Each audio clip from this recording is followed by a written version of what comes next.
Si Gutesa ay biktima po rito. Siya po yung nabiktima rito. Pero siya ngayon ang kakasuhan ng falsification, ng perjury. Ang tanging kasalanan niya ay lumabas lamang at nagpasya para tulungan ang Estado hanapin kung sino ang utak ng makawalang hiyang nangyari sa ating bansa. Ang masakit lamang po na nangyari, Mr. President, at gusto ko po bigyan ninyo ng opinion, kung pwede, kung tama ang ginawa ng executive judge. Ang sabi po niya, siya ang magdidesisyon kung ano ang sample na ibibigay sa aking opisina. Do you think, Mr. President, the executive judge committed grave abuse of discretion? Yung pong dokumento ni Gutesa, Mr. President, pag sinalat mo po, meron po kasi akong kopya. Meron pong dry seal. Ang ibig po bang sabihin, Mr. President, si Gutesa, kinakailangan pa niyang maghanap o mag-imbento ng stampad para sa notarial details at saka yung lugar ng opisina na kung saan i-stamp mo doon? Hindi po ba kalakaran na yung mga nagpapanotaryo, ibibigay lang po yung dokumentong gusto nilang ipanotaryo sa opisina ng kanilang pinuntahan at kung magkano man ang bayad na hihingin sa kanila, magbabayad po at kukunin na nila yung notaryo o yung dokumentong pinanotaryo. Hindi po ba ganun ang kalakaran, Mr. President? Maraming salamat po, Mr. President. Mr. President, kamakailan lamang po ay merong isang tao na naging controversial dahil sa kanyang ginawang pagtestigo dito sa Blue Ribbon Committee. Ang pangalan niya po ay Orly Gutesa. Si Orly Gutesa po, kagaya po ng nalalaman na ng marami, kung hindi man lahat, he testified before the Blue Ribbon Committee and he was the only one who was able to connect the dots between Saldico and Martin Romualdez. He chose to present himself before the committee, took his oath, and he allowed himself to be interpellated by the members of the Blue Ribbon Committee. This representation thought that that was the thing to be done. Pagkatapos po noon, Mr. President, yung mga tao na ang paniwala nila ay hindi dapat pakinggan yung statement sapagkat obviously pinoproteksyonan nila yung mga pangalan na nabanggit doon, ay gumawa sila ng paraan para discredit yung mama, meaning Orly Gutesa. Nagsimula po sila na hanapan ng butas yung nagnotaryo doon sa dokumento. Sa akin pong palagay, Sir President, naging muti ang academic yung notaryo sapagkat yung testigo humarap naman. Maghapon na nandito po kasama natin testigo at sinagot lahat ang mga tanong sa kanya. Ngunit hindi po sila nagkasya doon. Talagang pinagsikapan nila sa pagitan ng pag-disown nung notary public ng kanyang alleged signature.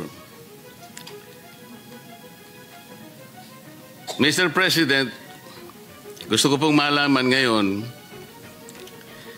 hindi po ba kalakaran na yung mga nagpapanotaryo, ibibigay lang po yung dokumentong gusto nilang ipanotaryo sa opisina ng kanilang pinuntahan at kung magkano man ang bayad na hihingin sa kanila, magbabayad po at kukunin na nila yung notaryo o yung dokumentong pinanotaryo. Hindi po ba ganun ang kalakaran, Mr. President?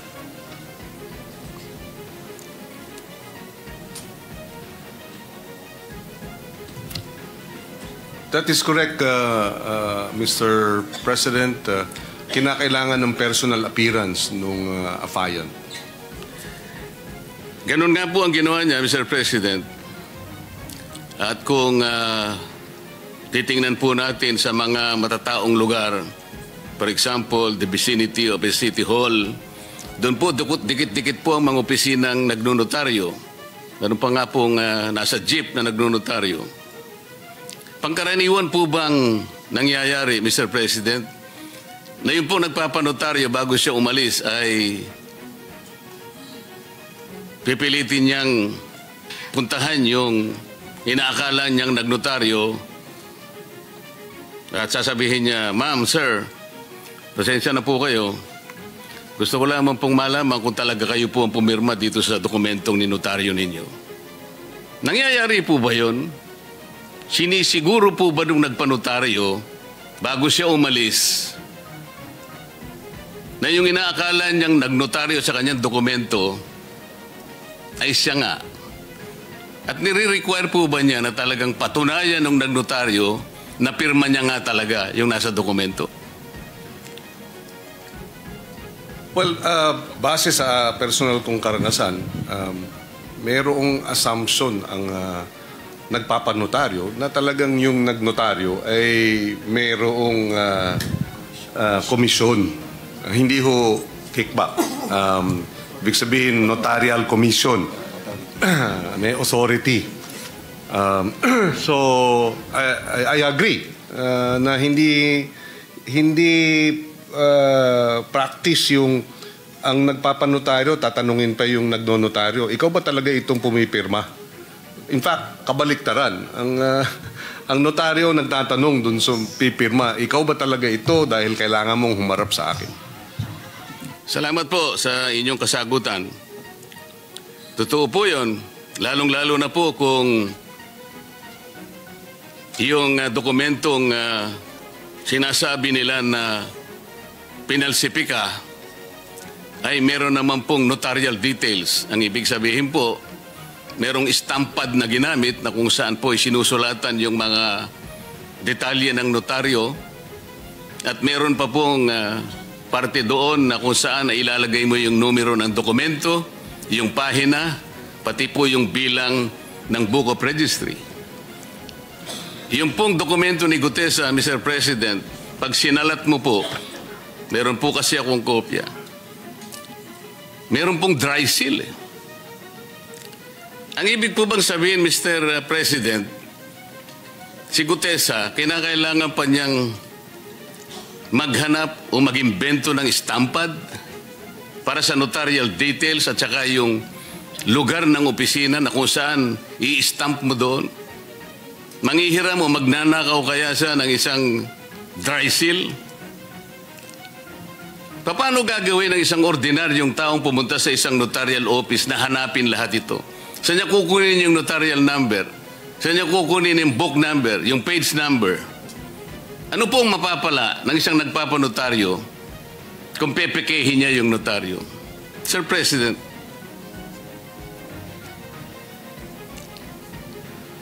sa ordinaryong pangyayari po kailangan pa bang gawin ng isang Orly Gutesa yun? Yung ipeke niya yung...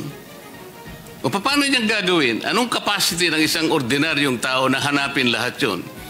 Sa konting oras na natitira sa kanya dahil kinabukasan kailangan makarating siya rito para personal siyang tetestigo. Ano po ang mapapala, Mr. President, ni Orly Gutesa kung ang kukunin niyang notaryo ay peke? Well, bilang abogado, if I may be allowed, clearly, ang merong, at the very least, ang dapat may pananagutan dun, yung pumeke, rather than si Ginoong Gutesa. In good faith, the way I see it, no, I could be mistaken dahil hindi naman natin nakausap personal si Mr. Gutesa. So this is really more speculative. In good faith, pumasok siya ron. Sinabi, magpapanotaryo, pinirmahan ni Ginoong Gutesa.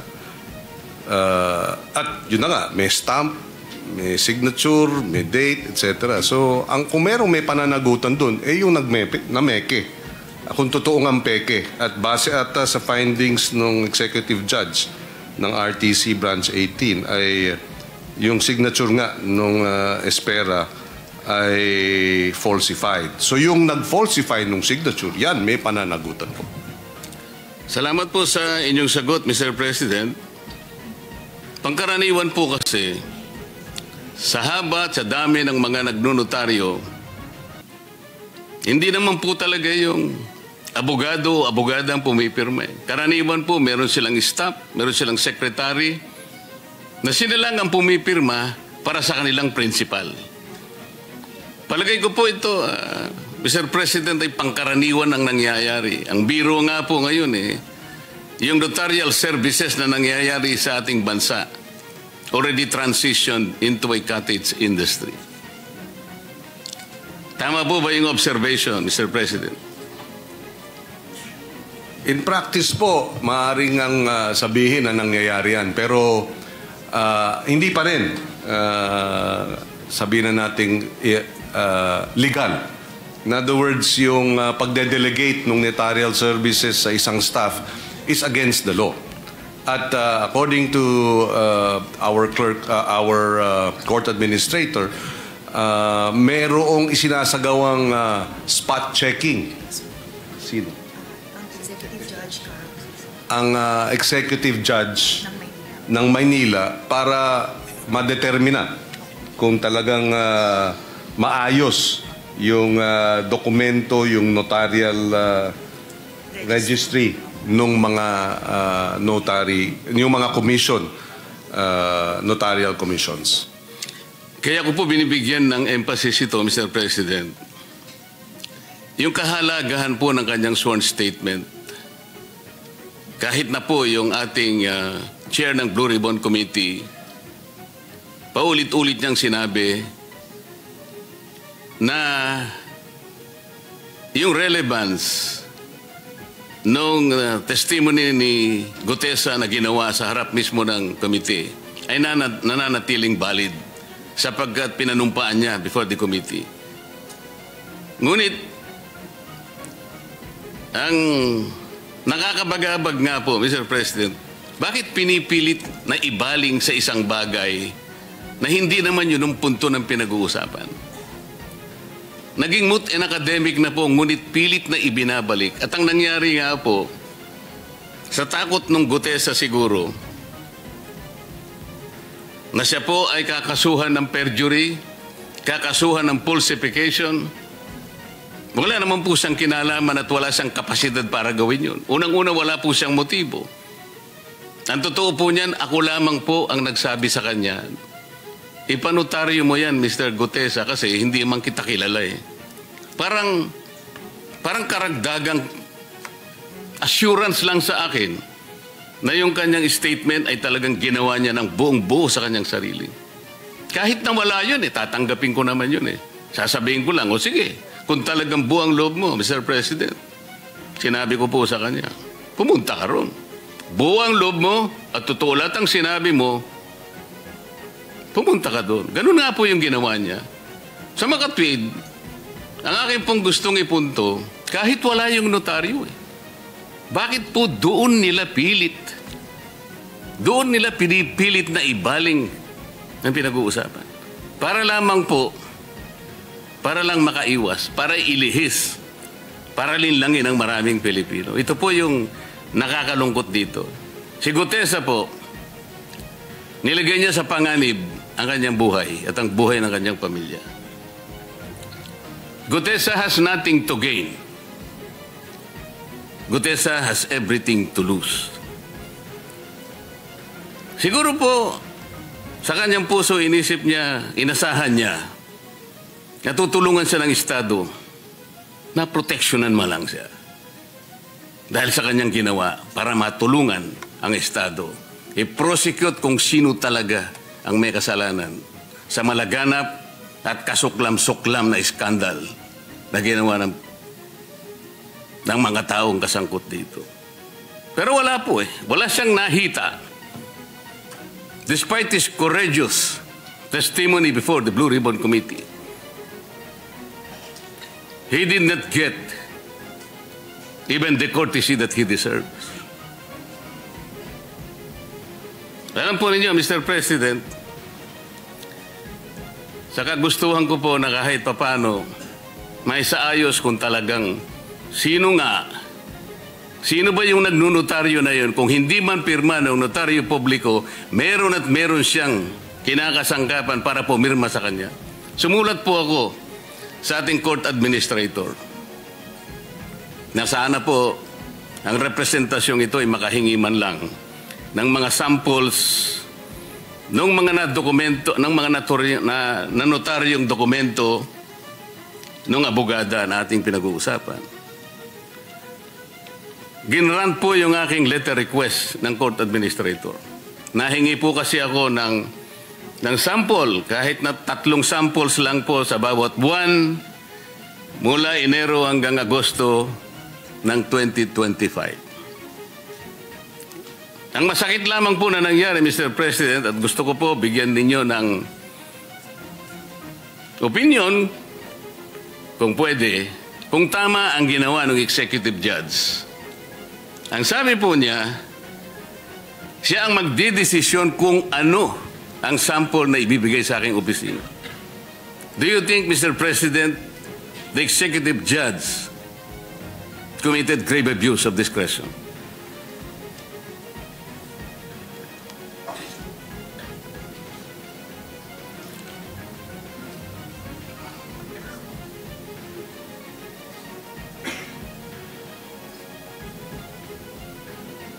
Yes.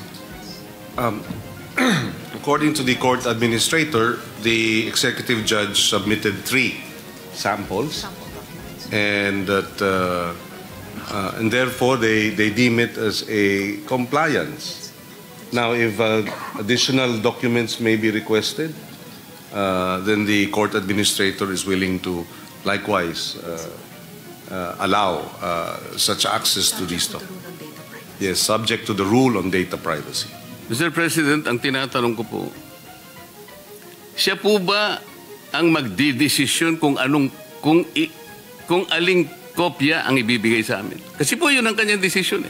Pinapunta ko po yung aking mga staff doon. 3 sila sapagkat alam ko marami pong dokumento ang nandoon sa kanyang mga notarial books. Mga 8 buwan po ang ating hinihingi. So 3, marami po yun. Ang sabi po ng clerk of court, ng RTC, sinabi raw po ng judge na, I will decide which copy is to be submitted to the office of the senator. Tama po ba yun? Wala po bang kalayaan ang mga staff ko na sila na po ang pumili? Ang balak ko lamang naman po doon na Mr. President, establish namin sapagkat alam namin mayroong kamuka sa kalipunan po ng mga dokumentong ni notaryo. Makakita lang kami 3 hanggang 10 na kamuka nung pirma na ibinigay kay Gutesa na establish namin talaga. Hindi si Gutesa ang nameke. Talagang mayroong pumipirma para sa kanya. That is the only objective, but we were denied. We were denied of that purpose, Mr. President. Doon po ba sa sulat ng Office Administrator, Court Administrator, sinabi po ba niya na ang mamimili po ng sample na ibibigay sa amin ay yung mismong judge? Nakalagay po ba? Nandito po kasi sa akin yung kopya ng sulat ng Office of the Court Administrator granting our letter request. Yeah, according to the court administrator, the executive judge has custody over notarial documents. Yes, through the OCC. Yes, the Office of the Clerk of Court. And therefore, having custody of these notarial documents, they therefore have the authority and discretion to decide which of these notarial documents, if 3 were requested, then they have authority to decide which of the 3. Now, if 20 were were requested, or all documents were requested, then there would be no discretion, and this could be made available subject to the law on data privacy. Mr. President, ang inihingi lang po namin ay yung kalayaang makita namin ang mga dokumento. Para sa ganun po makumpara namin, makita namin mula doon sa mga notarial books niya at sa mga dokumentong ninotaryo kung wala ngang isa man lang doon nakamuka o kagaya nung pumirma o pirma doon sa dokumentong dala-dala ni Gutesa. Yun lang po yung objective eh. Kasi po pagka kinontrol ng judge, nasa kanyang control talaga sapagkat napagtibay nila talaga doon sa kanyang naunang order na hindi nga pirma ng abogado. Naniniwala naman po tayo doon eh. Pangkaraniwan kasi hindi naman yung abogadong pumipirma eh. The chances are, the one assigned to be there in that office, kung sino man yon, the notary public allowed him or her to sign for her. Sa mga kapit, hindi talaga pirma niya yon. Kaya po, ang aming objective, kaya ako humihingi ng sample, kaya ako pinapunta yung aking mga staff, para kami na yung humanap, makahanap man lang kami, nakagaya nung pirma na yon. At alam namin, meron kaming makikita. But for the judge to insist that she will be the one to select, natural lang, pipiliin niya yung hindi kagaya nung pirma kay Gutesa. I think that is very understandable, Mr. President. I share the concern of the good senator, and because of this, I clarified with our court administrator. Actually, access to all the documents, provided that it is under supervision of the clerk of court, your staff this may be granted. Access to all the records, provided that the clerk of court is there to supervise and to monitor the going through these documents, good senator. Ayun na po yung iniisip ko ngayon, Mr. President. Total, nandiyan naman po yung Office of the Court Administrator. Pwede po bang yung mismong libro na ang makita ng mga staff namin mula Enero hanggang September 2025? Ma-examine lamang po. Yes, according to the court administrator, with proper coordination, access to these documents can be granted, provided that it is under the supervision of the clerk of court and the executive judge. In other words, ilalapag dyan yung mga dokumento, yung notarial book, nariyan si executive judge, nandan ang inyong staff, nandyan yung clerk of court, at pwede pong busisiin itong mga at i-inspect itong mga libro na ito. Yun po kasi, Mr. President, ang pinakiusap namin para madali lang at makatulong din naman kami dahil marami namang gawain ng RTC. Nandun po yung 3 staff ko, nakabantay yung clerk of court, titingnan lamang po. And according to the court of administrator, they will allow such access. Siguro nag-iingat lang yung executive judge at she confined the inspection to the, as requested, 3 documents.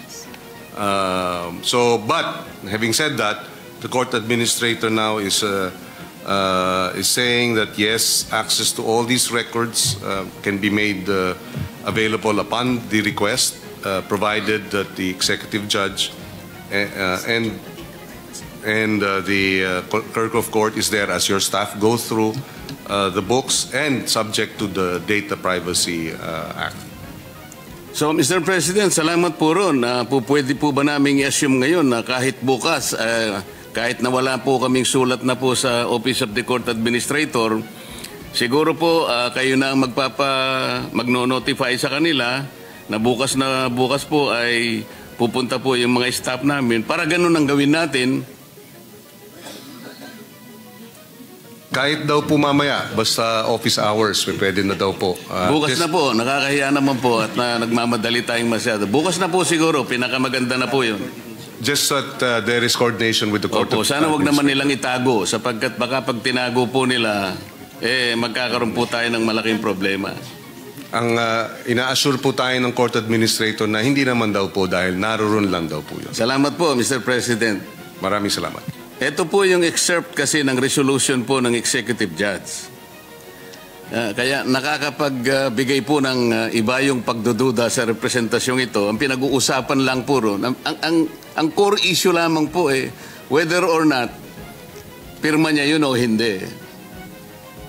At kung kinakailangan maproteksyonan yung integridad ng notarial service. Pero nagpakahaba-haba po yung yung executive judge. To reiterate, sabi niya po, in view of the fact that the sinumpaang salaysay contains spurious notarial details, assuming na mayroon pong kakayahan si Gutesa na siya po ay mag-i-stamp ng ganun, and a forged notary signature, and further considering that the said affidavit was presented during the Blue Ribbon public hearing, this office finds that its presenter, Mr. Gutesa, and all persons who made use of said documents not only introduced the forged and notarized inumpang salaysay, but also actively participated in its falsification.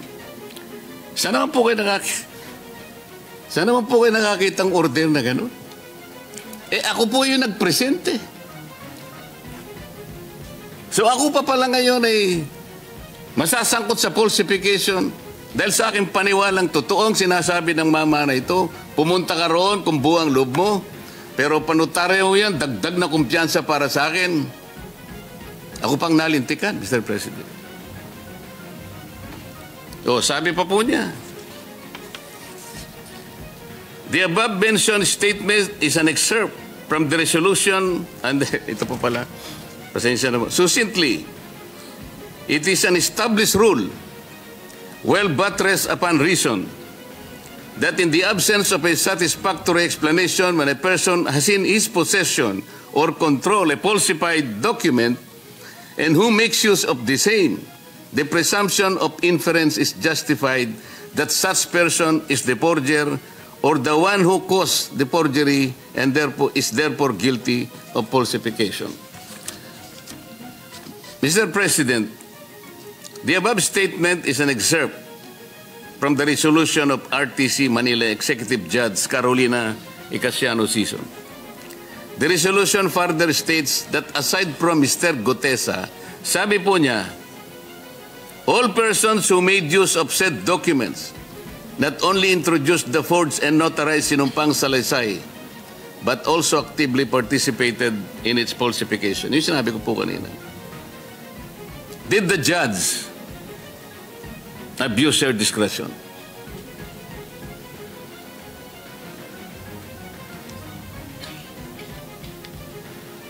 Well, according to the court administrator, it is their view that no, because there is a presumption of regularity. And if I may, well, I was listening to the good senator. Sabi kasi absent the facts, absent the evidence to the contrary, no? Or information to the contrary. Mukhang based on your explanation now and your narration, mukhang may absent nga dun sa information na which led to that ruling. That is my personal opinion as a lawyer, but according to the court administrator, because there is a presumption of regularity, then there was no abuse of discretion. Saan po ibinase yung presumption of regularity, Mr. President? All persons who made use of said documents do not only introduce the forged and unauthorized sinumpang salaysay, but also actively participated in its falsification. Tinawag ba niya ako doon o yung mga taong nag-present ng document na yon? Wala po. Ang totoo po niyan, this representation requested a copy of her resolution. Hindi po niya ako binigyan. Ang sinabi po niya, you are not party to the case. Who is party to the case, Mr. President? Ang sabi pa po niya, she gave a copy to the Blue Ribbon Committee. So this representation nagpakuha po, nag-request sa Blue Ribbon Committee. Sabi ng Blue Ribbon Committee, we have no copy of that resolution. So, sino po binigyan niya? Regular po ba yun? Where is the presumption of regularity here? Sabi niya, hindi ako party. Hindi ko naman sinabing party po ako, but party po ako ng Blue Ribbon Committee. And I am a senator of the Republic. Hindi man lang ako bigyan ng resolution. What is so secret? What is so spectacular about this resolution? Bakit po? Why did she lie na binigyan niya Blue Ribbon Committee only to know that she did that? And then we presume that there is regularity in her action. Why? Mr. President. Well, according to the court administrator, the executive judge, they would assume knows her responsibilities, is aware of her role, her responsibility, and the authority given to her as custodian of the said documents. And that's where the presumption of regularity of her actions kick in, Mr. President. Mr. President, the presumption is disputable, isn't it? Definitely, it's just a presumption. We are disputing the presumption, Mr. President. Napakarami ko pong sinabi. We were only asking for samples within which to compare the signature in Gutesa's document. Siya pa ang mag-select until we were given now the right to examine all this. We requested for a resolution, a copy of a resolution. Ayaw po niya akong bigyan because I am not a party to it. Who is the party? I checked with the intermediary of Gutesa. Ang sabi sa kanyang resolution, meron daw po sabina kay Gutesa. The family said there was no notice, there was no subpoena that reached our residence. Ito po ang nangyayari. May problema po ba tayo, Mr. President? Dapat po siguro tinutulungan natin ang mga taong nagkukusa para tumulong, para hanapin ang katotohanan. Kahit na malagay sa alanganin, sa panganib ang kanyang buhay. Pero anong nakuha niya? Sino po ngayon ang magnanais pa na lumabas kahit may nalalaman siya na tumulong para matuntun natin kung sino may kasalanan? Walang iniwan sa isang tao na pumunta sa barangay, Mr. President. Nagsumbong. Yung pong taong yon, Mr. Barangay Captain, magnanakaw po yun ang kalabaw. Alam po ninyo kung sino yung diniscredit, kung sino yung inusig. Yung nagsumbong na may magnanakaw ng kalabaw. Yung magnanakaw ng kalabaw, hindi man lang.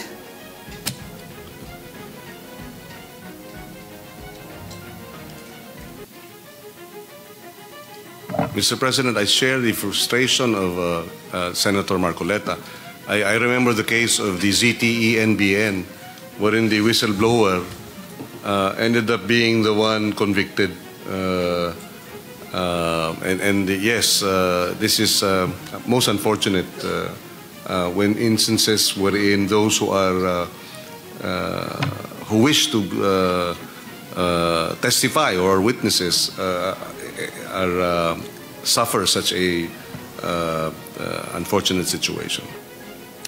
Mr. President, the Supreme Court time and again has admonished notaries who fully entrusted the notarization process to their office secretaries, like what happened here, and has even deemed it as gross negligence on their part,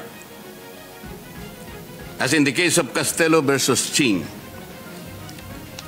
AC number 11165, February 6, 2017. Ang sabi po ng Korte Suprema ay ganito: gross negligence on the part of a notary public encompasses the failure to observe any of the requirements of a notarial act under the 2004 rules of notarial service, notarial practice, which would result in putting the rights of a person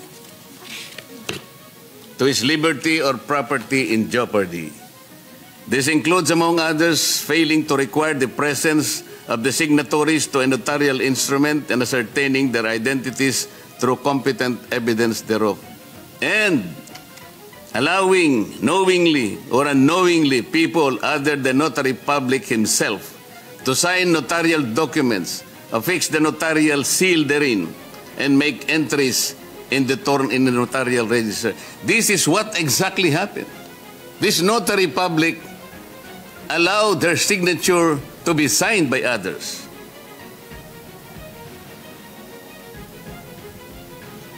To use their notarial seal by others and make entries in the notarial register. Hindi siya mismo. Isipin po niyo yung lugar niya. Pinakunan namin ng litrato. Ano po yung nakapaskel doon sa isang maliit na opisina na yun? Tabi ng kalsada. Dikit-dikit ang mga notarial offices.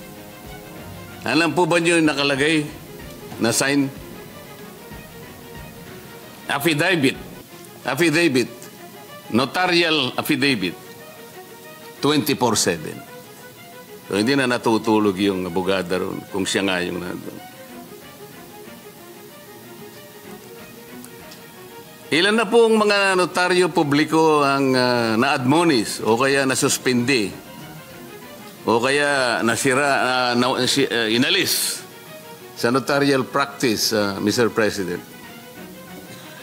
Kasi po ang kanilang mga sekretarya na lang o mga staff ang talagang, yun naman po ang nangyayari, kalakaran na po yun eh. I think even the Supreme Court can take judicial notice of this particular industry.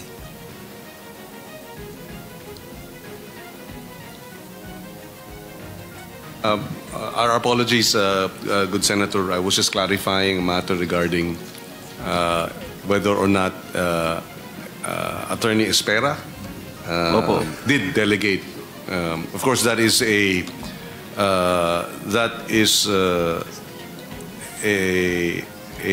accusation or a allegation, rather, and if proved to be true, then definitely Espera should be held to account for that.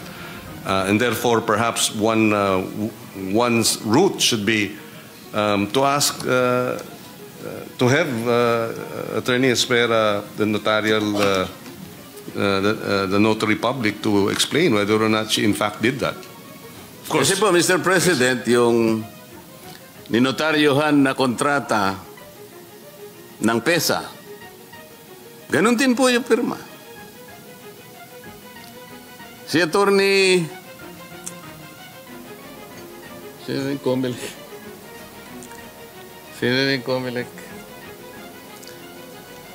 Romy Macalintal.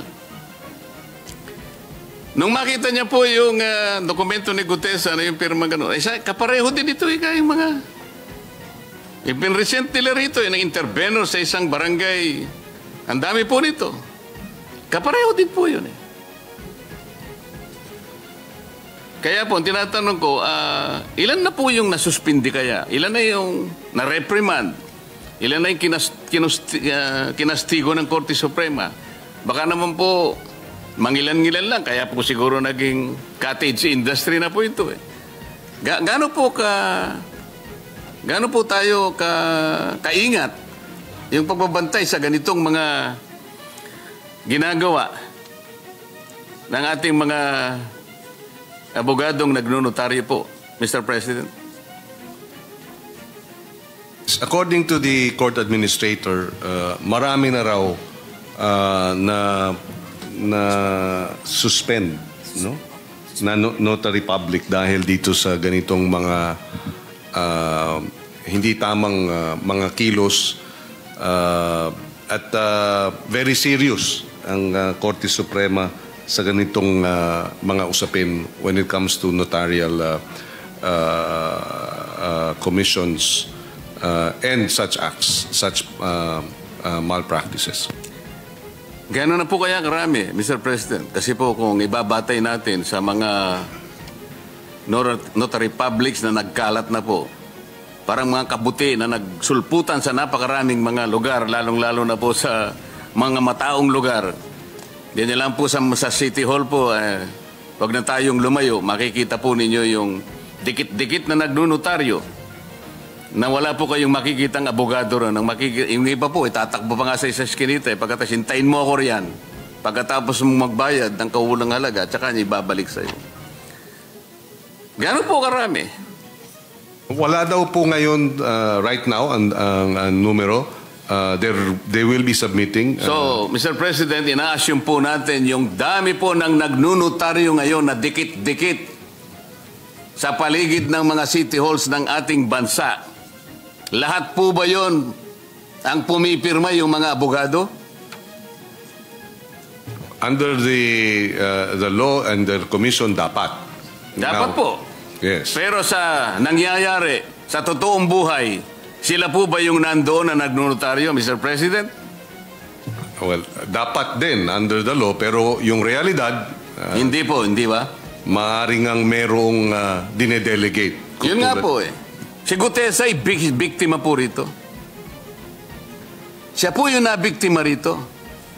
Pero siya ngayon ang kakasuhan ng falsification, ng perjury.